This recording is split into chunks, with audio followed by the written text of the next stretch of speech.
ডাকসু নির্বাচন হতে বাধা নেই, আপিল বিভাগের আদেশ। নারী প্রার্থীকে ধর্ষণের হুমকি দেয়া আলী হোসেন বহিষ্কার। জুলাই কৃতিত্ব নিয়ে লড়াই করলে ভবিষ্যৎ অন্ধকার, মন্তব্য আমির খসরুর। ঐক্যবদ্ধ হওয়ার আহ্বান রিজভীর। নির্বাচনে পক্ষপাতিত্ব করলে কঠোর ব্যবস্থা, হুঁশিয়ারি জনপ্রশাসন সচিবের। তফসিলের পর প্রশাসনের রদবদল করবে ইসি। এবং মালয়েশিয়ায় অভিবাসন বিরোধী অভিযানে 770 জন আটক। গ্রেপ্তারকৃতদের মধ্যে 2 নারী সহ 396 জনই বাংলাদেশি।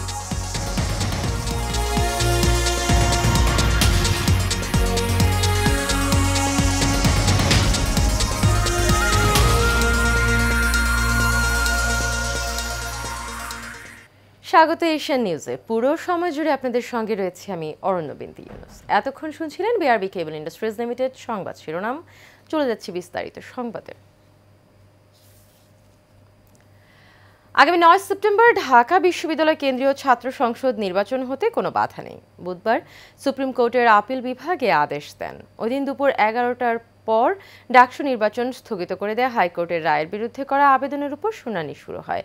প্রধান বিচারপতি ডক্টর সৈয়দ রেফাত আহমেদের নেতৃত্বাধীন পূর্ণাঙ্গ আপিল বেঞ্চে ঢাকা বিশ্ববিদ্যালয়ের পক্ষে শুনানি করেন অ্যাডভোকেট মোহাম্মদ শিশির মনির।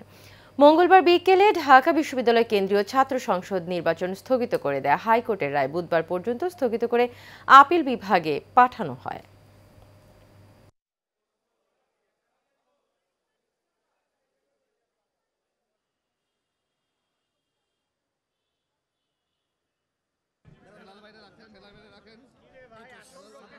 ঢাকা বিশ্ববিদ্যালয়ের কাছে কোনো দরখাস্ত না করে যে রিট পিটিশনকারী সরাসরি হাইকোর্টে রিট পিটিশন করেছিলেন, আমরা আর্গুমেন্টে বলেছিলাম যে তার রিট আবেদন মোটেও চলনসই কোনো আবেদন নয়। কারণ যার প্রার্থিতা চ্যালেঞ্জ করে তিনি মামলা করেছেন, যিনি মামলা করেছেন তিনি সেই পদের কোনো প্রার্থী নন। সেকেন্ড হলো, ঢাকা বিশ্ববিদ্যালয়ের সামনে কোনো অবজেকশন না দিয়ে, আমাদের ট্রাইব্যুনালের কাছে না এসে, আমাদের প্রেসিডেন্টের কাছে না এসে সরাসরি তিনি হাইকোর্টে এসেছেন। এটি রিট জুরিসডিকশনের চিন্তা অনুযায়ী, জুরিসপ্রুডেন্স অনুযায়ী গ্রহণযোগ্য নয়। সামাজিক যোগাযোগ মাধ্যমে বিশ্ববিদ্যালয়ের একজন ছাত্রীকে কুরুচিপূর্ণ ভাষায় আক্রমণ এবং হুমকি দেওয়ার ঘটনায় ঢাকা বিশ্ববিদ্যালয়ের সমাজবিজ্ঞান বিভাগের শিক্ষার্থী আলী হোসেনকে 6 মাসের জন্য বহিষ্কার করা হয়েছে। বুধবার এই বিষয়ে গঠিত প্রক্টোরিয়াল সত্যানুসন্ধান কমিটির সুপারিশে বহিষ্কারের সিদ্ধান্ত নেওয়া হয়েছে। এটি বিশ্ববিদ্যালয়ের অর্ডারে প্রদত্ত প্রক্টরের এখতিয়ারভুক্ত সর্বোচ্চ শাস্তি। আলী হোসেন শহীদ সার্জেন্ট জহুরুল হক হলের শিক্ষার্থী। একই সঙ্গে আলী হোসেনের বিরুদ্ধে আনীত অভিযোগটি বিশ্ববিদ্যালয়ের যৌন নিপীড়ন বিষয়ক কমিটিতে প্রেরণ করা হয়েছে।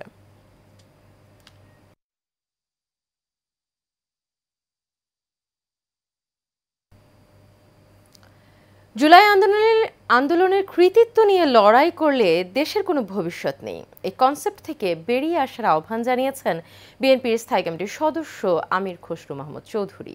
এদিকে বিএনপির সিনিয়র যুগ্ম মহাসচিব রুহুল কবির রিজভী বলেন, নির্বাচন নিয়ে বিভিন্ন দলের মধ্যে মতপার্থক্য থাকলেও জাতীয় স্বার্থে সবাইকে ঐক্যবদ্ধ থাকতে হবে। বিস্তারিত মণ্ডলের নামের রিপোর্টে।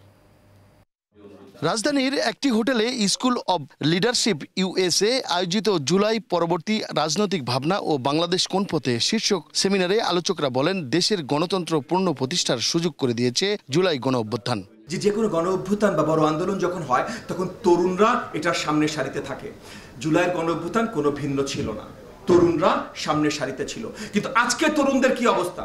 40% বেশি তরুণ তারা এখন এনইইটি যেটা আমরা বলি, মানে তারা চাকরিতে নাই, পড়াশোনাতে নাই, ট্রেনিং এ নাই।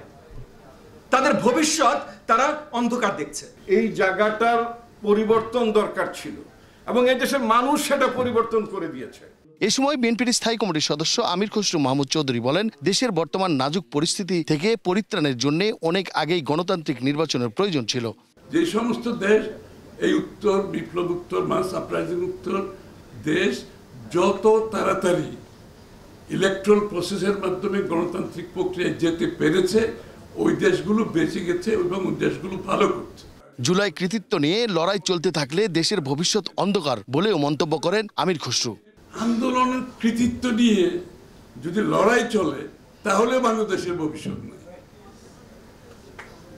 কারণ কৃতিত্ব তো এখন আমি নিজে আমার কৃতিত্ব বলতে পারবো, শেখ হাসিনার মতো ওর বাবা বাংলাদেশ মুক্ত করছে, যুদ্ধ করছে, তাদের দেশ, এটা তো এই একটা কনসেপ্ট কেন এখন বাংলাদেশে চলতেছে। এদিকে ঢাকার দোহারে এক অনুষ্ঠানে দলটির সিনিয়র যুগ্ম মহাসচিব রুহুল কবির রিজভী বলেন, নির্বাচন নিয়ে মতপার্থক্য থাকলেও জাতীয় স্বার্থে সবাইকে ঐক্যবদ্ধ থাকতে হবে। শেখ হাসিনা 16 বছর কেড়ে নিয়েছে, আমরা সেই ভোটটা দিতে চাই। এটা অবাধ সুষ্ঠু নির্বাচনে আমাদের ভোট 16 বছর কেড়ে নেওয়া হয়েছিল। ভোটাররা ভোট কেন্দ্রে যেতে পারেনি, ভোটাররা তার পছন্দ মতো ব্যক্তিকে ভোট কেন্দ্রে যেতে দেয়নি। প্রধান উপদেষ্টার ঘোষিত সময়ে নির্বাচন না দিলে ফ্যাসিবাদদের দোসররা আবারও মাথাচাড়া দিয়ে উঠবে বলেও মন্তব্য করেন রিজভী। প্রত্যেকের রাজনীতি করার অধিকার নিশ্চিত করেছে জিয়াউর রহমান, এই কারণেই তিনি বিএনপি প্রতিষ্ঠা করেছিলেন। মন্ডলের নাম, এশিয়ান টেলিভিশন, ঢাকা।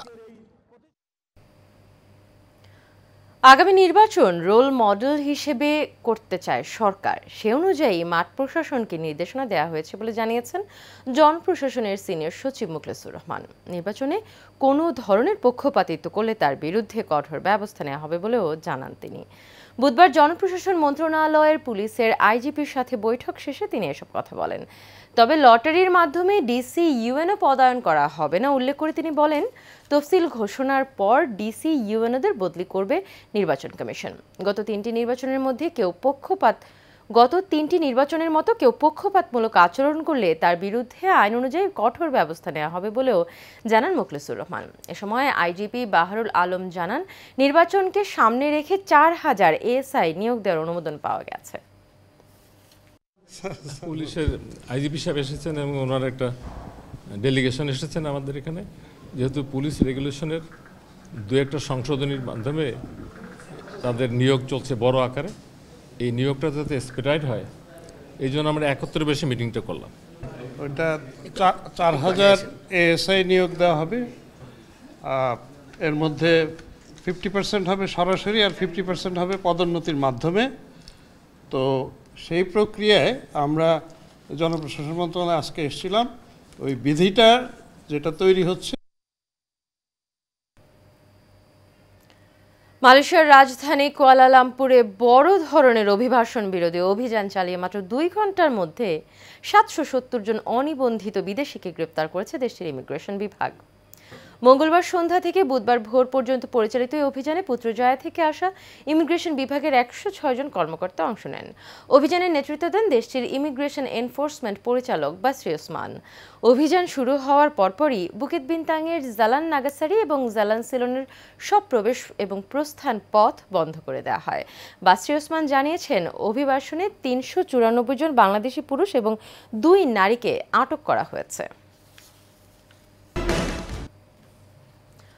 মানিকগঞ্জ শিবালয় উপজেলার জাফরগঞ্জ উচ্চ বিদ্যালয়ের প্রধান শিক্ষক এবং স্থানীয় আওয়ামী লীগের নেতা মোহাম্মদ আলমগীর হোসেন কবিরের বিরুদ্ধে অনিয়ম, দুর্নীতি এবং স্বেচ্ছাচারিতা, অসৎ আচরণ এবং লাখ লাখ টাকা আত্মসাতের 8টি অভিযোগ তদন্তে প্রমাণিত হয়েছে। তবুও ম্যানেজিং কমিটি তাকে স্বপদে বহাল রেখেছে।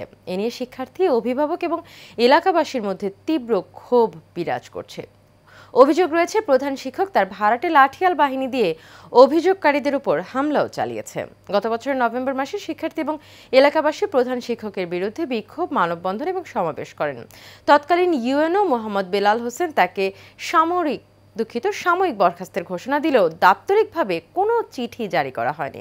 পরে তদন্ত কমিটি গঠন করা হয় এবং তাতে প্রধান শিক্ষকের বিরুদ্ধে সব অভিযোগ প্রমাণিত হয়। তদন্ত প্রতিবেদনের ভিত্তিতে উপজেলা নির্বাহী অফিসার ব্যবস্থা নিতে নির্দেশ দেন, কিন্তু সভাপতি ABM মঞ্জুরুল আলম বাসার কমিটির রেজুলেশনের মাধ্যমে তাকে দায়মুক্ত করে স্বপদে ফেরার সুযোগ দেন।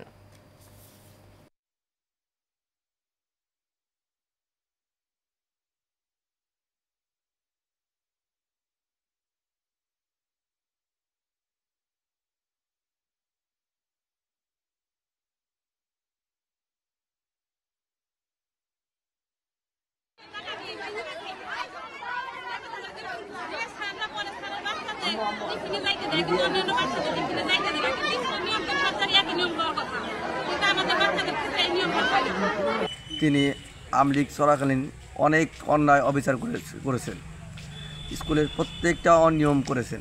ঠিক আছে, অনিয়ম করেছেন, স্কুলের যাবতীয় সব কিছু নিজে চুষে খাইছে।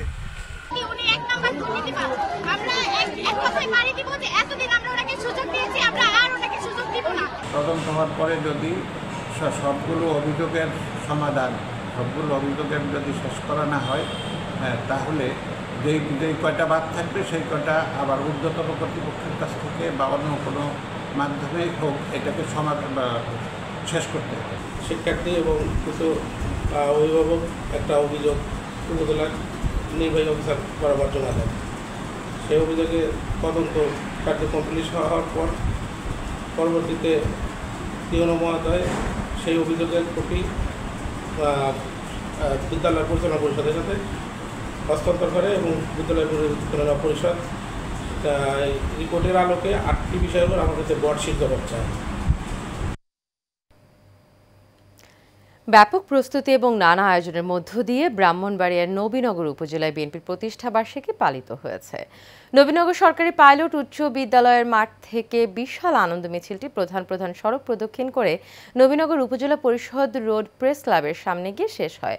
পরে আলোচনা সভায় সভাপতিত্ব করেন নবীনগর উপজেলা বিএনপির আহ্বায়ক অ্যাডভোকেট এম.এ. মান্নান। নবীনগর উপজেলা বিএনপির সাধারণ সম্পাদক নাজমুল করিমের সঞ্চালনায় বক্তব্য রাখেন কেন্দ্রীয় কৃষক দল নেতা তাকদির হোসেন জসিম সহ অন্যান্যরা।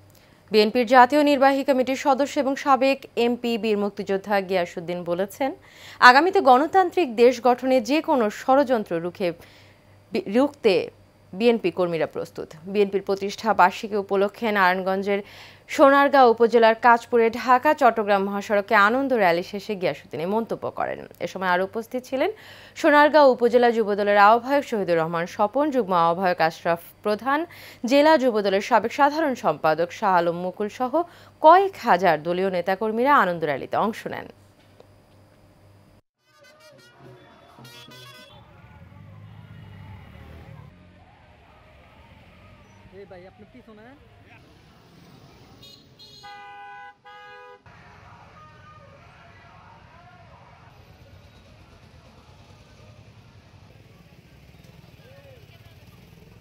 মানবাধিকার, আইনের শাসন, ন্যায় বিচার প্রতিষ্ঠা করা, বেকারত্ব দূর করা, কর্মসংস্থান তৈরি করা, নারীর নির্যাতন, কিশোর গ্যাং, সন্ত্রাস, চাঁদাবাজ, ভূমিদস্যু, কালোবাজারি, ছিনতাই শক্ত হাতে দমন করব।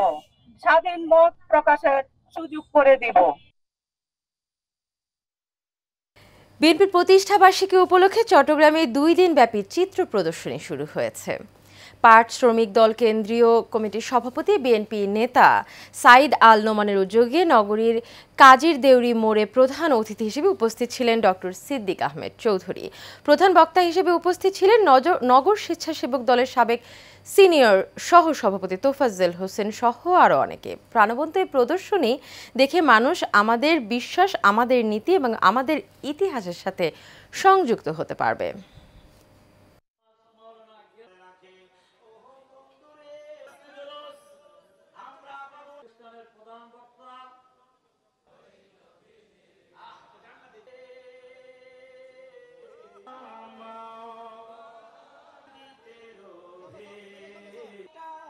এবারে খেলার খবর। বাংলাদেশ ক্রিকেট বোর্ডের আসন্ন নির্বাচনে অংশ নিতে যাচ্ছেন জাতীয় দলের সাবেক ক্রিকেটার এবং প্রধান নির্বাচক মিনহাজুল আবেদীন নান্নু। গণমাধ্যমের সঙ্গে আলাপকালে নান্নু বলেন, এই চিন্তাভাবনা আগে থেকেই ছিল, সবকিছু ঠিক থাকে তাহলে অবশ্যই বিসিবি নির্বাচন করা হবে। নান্নু আরও বলেন, তিনি অনেক দিন ধরে বিসিবির সঙ্গে সম্পৃক্ত আছেন এবং এখানে কি কাজ করতে হবে, কোন কোন জায়গায় উন্নয়নের কাজ আছে, কোন জায়গায় আরও বেশি কাজ করতে হবে সবই তার জানা আছে। সাধারণত 3টি ক্যাটাগরিতে বিসিবির 23টি পরিচালক পদের জন্য নির্বাচন করা হয়। এর মধ্যে পরিচালক ক্যাটাগরি 1 জেলা ও বিভাগ থেকে 10 জন, ক্যাটাগরি 2 ক্লাব থেকে 12 জন এবং ক্যাটাগরি 3 পাবলিক বিশ্ববিদ্যালয়, সাবেক ক্রিকেটার, বিভিন্ন প্রতিষ্ঠান থেকে একজনকে ভোট দিয়ে নির্বাচন করবে কাউন্সিলররা।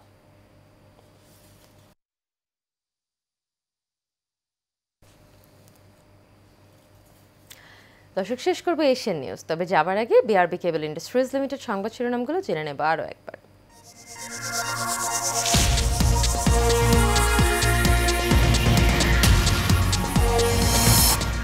ডাকসু নির্বাচন হতে বাধা নেই, আপিল বিভাগের আদেশ। নারী প্রার্থীকে ধর্ষণের হুমকি দেওয়া আলী হোসেন বহিষ্কার। জুলাই কৃতিত্ব নিয়ে লড়াই করলে ভবিষ্যৎ অন্ধকার, মন্তব্য আমির খসরুর। জাতীয় স্বার্থে ঐক্যবদ্ধ হওয়ার আহ্বান রিজভীর। নির্বাচনে পক্ষপাতিত্ব করলে কঠোর ব্যবস্থা, হুঁশিয়ারি জনপ্রশাসন সচিবের।